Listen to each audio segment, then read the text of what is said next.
up, book lovers? It is G-Swizz here, and I'm here today to talk about my favorite book covers of 2022.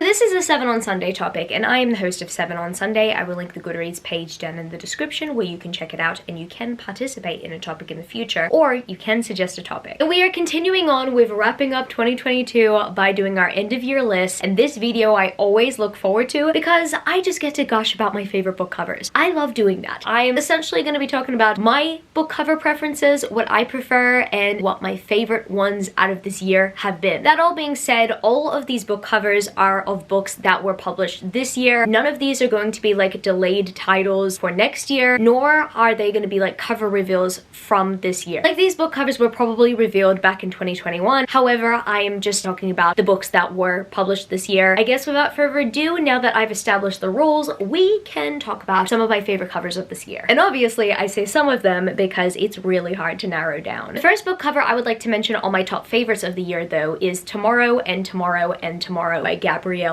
Not gonna lie, the digital version of this cover image is pretty underwhelming compared to the physical edition. Let me show you what the physical edition looks like. I mean, with every other one I can show you like the digital version, and I guess you will get the gist of how beautiful the cover is. However, I'm gonna show you the physical edition for this one. Look at this glorious cover. This is so beautiful, and the holographic waves, the foiling, it actually goes very well with the rainbow font. And yes, I am aware that the rainbow font to some people might look tacky from the get-go. It probably looks tacky in general to some. I actually like it, but I appreciate it more when I look at this physical cover in person because I reckon it goes very well with the holographic foiling. I reckon that they did an excellent job with this cover concept. Every single time I look at the digital thumbnail, I'm a little bit underwhelmed, but it took me having to see this book in bookstores for me to be like, oh my goodness, I need it on my shelf as soon as possible, and I need it in hardback as well. A pretty book like this deserves to be purchased in hardback, in my personal opinion. I'm very much impressed by this design, and I also really like the end pages and how they kind of go with the aesthetic of the cover. I reckon that this packaging is absolutely amazing. And the next of my favorite book covers I would like to mention in this video today that is of a book that was published in 2022 is the cover of The Undertaking of Heart and Mercy by Megan Bannon. I, by the way, am not talking about any special editions, so I'm not including the Fairy Loot edition here. As much as I do like the Fairy Loot edition, I actually prefer the standard edition. But yeah, I'm just gonna go with like standard editions across the board anyway. I love the coloring on this cover, but I also very much appreciate the detail. I love that it kind of gives you the vibe of both a romance but also a paranormal book. I personally reckon that whoever the cover artist was could not have done a better job because it essentially conveys how dark the subject matter is but how lighthearted the book is at the very same time. This book I always see in the general romance section every single time I go to the bookstore, and then some people would argue that it actually belongs in the fantasy sci-fi section, and you know what, I guess that is up to anyone's preferences. I mean,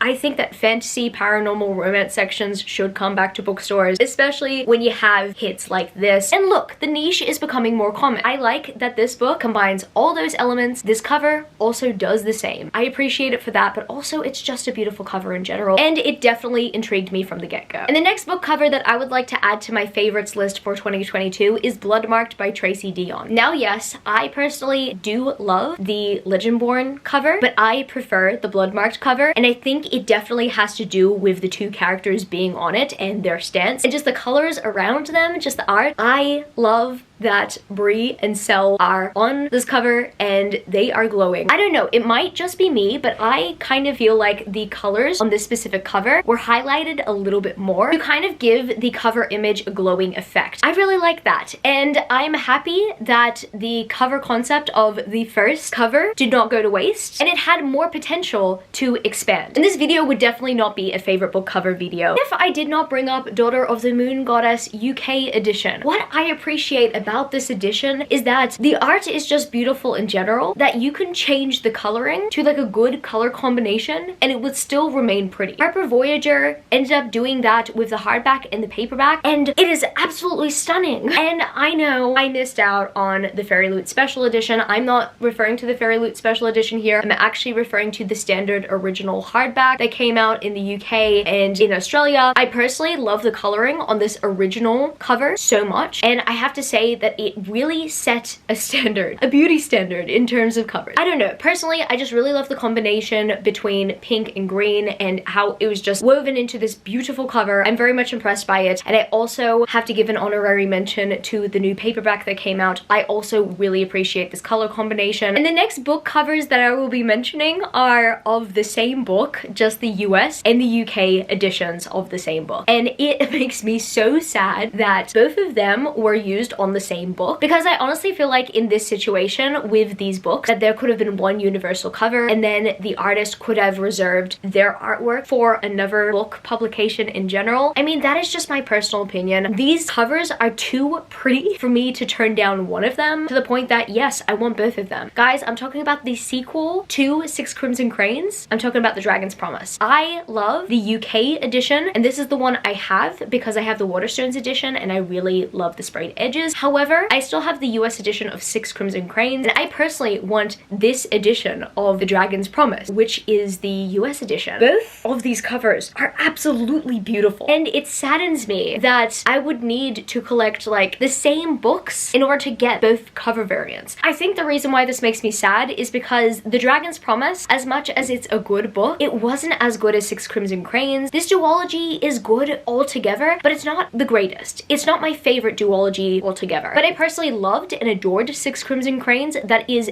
a very strong start to the series. However, I reckon that the series could have been a standalone and it wouldn't have really made a difference. I did enjoy The Dragon's Promise, but I didn't absolutely adore it. I will still keep this series on my shelf. It's just a matter of figuring out whether I could justify buying a second copy of a book that I didn't love. The cover is absolutely beautiful. I don't want to miss out on this beautiful book cover. So I am really conflicted. And the next book cover I would like to sing my praises for of a book that came out in 2022 is The League of Gentlewoman Witches by India Halton. I've actually not yet read this book. This is actually a sequel to a companion series that's kind of like a romantic series that has like fantasy paranormal themes. I see it sometimes in the romance section, and then sometimes I see it in the fantasy sci-fi section in a bookstore. So once again, it's just one of those books that is really hard to categorize. When you are in a bookstore, this cover immediately caught my attention. I immediately wanted this book to the point that I picked up this book first, and then I realized that it was a sequel. So that I ended up picking up the first book later on down the line. And yes, I want to binge read this series because oh my goodness, these covers absolutely stunning. But also I love myself a good fantasy romance. I think what I like about this fantasy romance cover is that usually I see a lot more feminine colors, like a lot more pinks and purples, but I appreciate that the second book kind of emphasizes like a dark blue and green. Even though the first book emphasizes like more pastel colors, this one kind of goes in the opposite direction, and I reckon that it's a great contrast. I think I'm starting to notice that I really like plants on my covers, because the next book cover I have to mention is Belladonna by Adeline Grace, but I'm going to talk about the UK cover here. I have been seeing the US cover on like everyone's favorite list, and I'm not gonna lie, the UK cover, in my personal opinion, is a lot better. For some reason, I think it comes down to the beautiful pastel pink in contrast with the darker colors. I feel like the original US Belladonna cover is just too dark in general, but I guess that all being said, everyone has a different preference. However, for some reason, I find that the US cover is a little bit unsettling because it's just a close-up of a bottom half of a face. Like, I don't mind an eye sometimes. I don't mind the cover of Fable. I reckon that Fable does it better. I just don't really like the placement of the image for Belladonna, but that is just my personal preference, you know? I like Belladonna, the UK edition, so much that I would put it on this list because the cover art, in my personal opinion, is very beautiful. And yes, I would definitely buy it. I did not buy it because I ended up receiving it in my Fairy Loot, and I do have the black edition, and I actually do like the black edition just as much. However, a fantasy book with that kind of cover, it makes me consider repurchasing in this beautiful UK edition. And the next 2022 cover I would like to highlight is Queen of Myths and Monsters by Scarlett St. Clair. I, at first, had no idea that this was the sequel to King of Battle and Blood when I first looked at this cover. I'm like, oh my goodness, that's such a pretty cover. I seriously cannot wait for Scarlett St. Clair to release this new book. And then I found out that Queen of Myths and Monsters was the sequel to King of Battle and Blood. And I was shocked because the cover style is a little bit different. It's not just different in color palette, there are hands on the cover. I reckon that this book cover has a bit more structure conceptual harmony, whereas I feel like with the King of Battle and Blood cover, as much as I do like the original cover for the first book, I feel like objects were kind of placed on there as opposed to Queen of Myths and Monsters. I really feel like there's a bit more harmony in the way that this cover has been set out, and I like the structure of it. Even though the covers, in a way, don't completely match, they still work well together, and I reckon that Queen of Myths and Monsters is definitely a glow up in terms of graphic design compared to King of Battle and Blood. The second last book cover I would like to talk about in this video today is a cover illustrated by one of my favorite cover artists, that is Alice Maria Power. They've illustrated some special editions in the past, but today I would like to highlight the fourth book in the Air Comes to Rise series, and that is A Clash of Three Courts. I personally adore this cover illustration. I just know that this is a fantasy romance series. I have it on my shelf. Camilo purchased the books for my birthday, so I cannot wait to finally binge read them because I love myself a good binge read. But as soon as I saw the fourth cover, I was in love. I was so intrigued. I mean, I was intrigued from book one in terms of like cover design. I reckon that Alice Maria Power has done a great job with all covers. However, I think I really love this one personally because I love the coloring on this cover. I think this is just one of my favorite colors. It's like a perfect balance of a bluey green. And I absolutely adore how it contrasts with the gold. Like the green, the gold, everything. Absolutely magnificent. I love the cover art. I love the style of the character. I just love Alice Maria Power's style in general. I reckon that she did an amazing job with the Bargainer books as well. I will keep on raving about them. I mean, not just because the Bargainer trilogy is one of my favorite trilogies of all time. It's just I really appreciate the set. I really appreciate the hard work that she put into it. And so I just appreciate all of her art in general because she illustrated one of my favorite sets and she did it very well. I cannot wait to read these books, and I wanted to highlight this book in particular because it ended up dropping this year, and in my personal opinion, I reckon that this is the best cover out of the 4 books that have been released so far. And last but certainly not the least, the final book cover I would like to highlight in this video today that I absolutely adore is A Taste of Poison by Tessandra Odette, illustrated by Tessandra Odette herself. And of course, an honorary mention to the Under the Dust Jacket art. This, in my personal opinion, is kind of the best art that she's done underneath the dust jacket. Usually, she has like a plainer background with the characters. This time, she decided to go all out completely, and I am living for it. But anyway, that's just an honorary mention. This book cover, I'll show you the digital mock-up just so you can get a full view because I like to move my books around as I talk a lot of the time. Look, I thought that she had illustrated her best covers already, but then I saw this beautiful book. Once again, it has to do with this shade of green and the peachy pink in contrast with this green. She really knows how to combine her colors and do it well. I am so impressed by Tessandra Odette's books because they're not just a work of art. On the outside, they are definitely a work of art on the inside as well. Tessandra Odette is an incredible artist altogether, whether it has to do with her writing itself or the illustrations that she puts out into the world, whether it be her book covers or underneath her dust jackets or art prints, all that stuff, etc. She does an excellent job, and I am a huge fan. I'm a huge fan of it all, and I would just keep on cheering her on, and I would recommend to everyone, absolutely everyone, to pick her books up because you can clearly see that she's putting her heart and soul into her products. I love this book cover so much. I could rave about it non-stop. I mean, I could rave about all the book covers that she's put out into the universe, but I'd have to say that this one is probably my favorite one from her so far and my favorite one from her this year. I reckon just the overall packaging in general, it's the best I've seen from her, and I just know that she's going to continue to thrive in her self-publishing journey and her illustrations and everything. I am just happy to be a supporter of her and her art and to continually talk about it here and rave about it so that everyone else can join the fandom. So I guess that's gonna be it for this video today, book lovers. If you happen to stay to the end of the video, leave me the pink flower emoji because flowers are beautiful, these covers are beautiful, everything is beautiful.